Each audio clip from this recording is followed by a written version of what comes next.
Okay, let's go into the application. The first page of the application, they're going to require a photograph. So one benefit of doing this with, like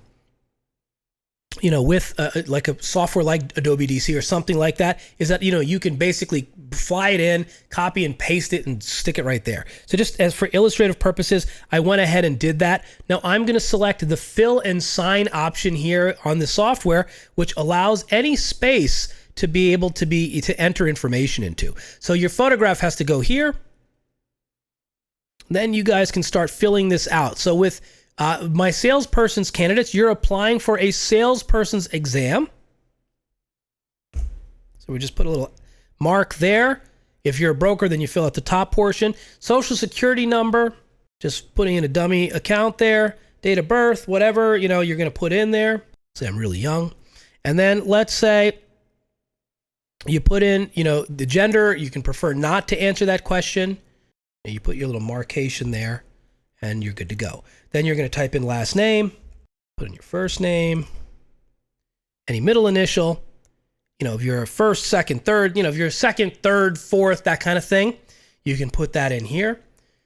Former name, also known as AKAs or aliases.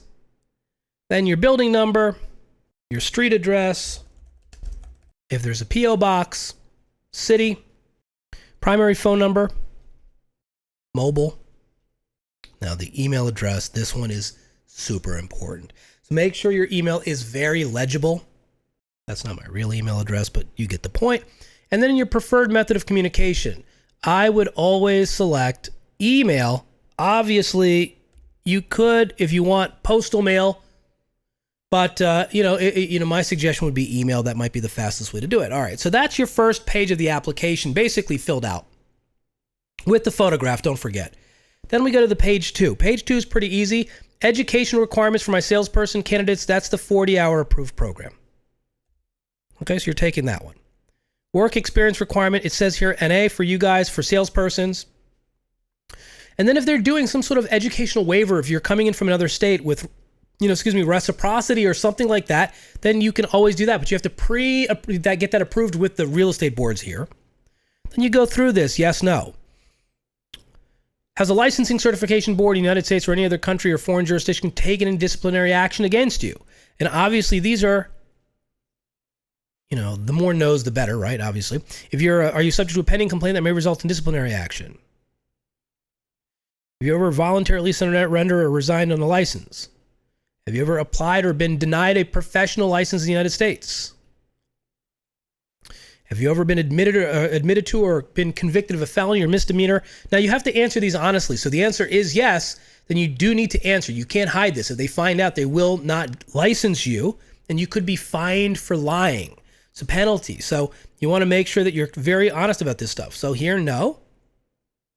Do you have any open or pending charges pertaining to a felony, misdemeanor, or something like that? The answer is no. Again, read all of these questions. If the answer is yes, then answer truthfully.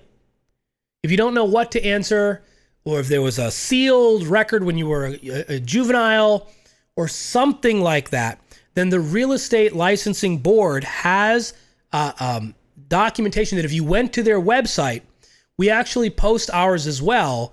It's called sort of the gross moral character references, and it talks about criminal past and what to do. You're not automatically disqualified. For some things you are, but you're mostly not automatically disqualified if you've had an issue in your past regarding crimes. You just need to clarify what that is, and you need to go and review that document. It's here in the state, it's called the GMB.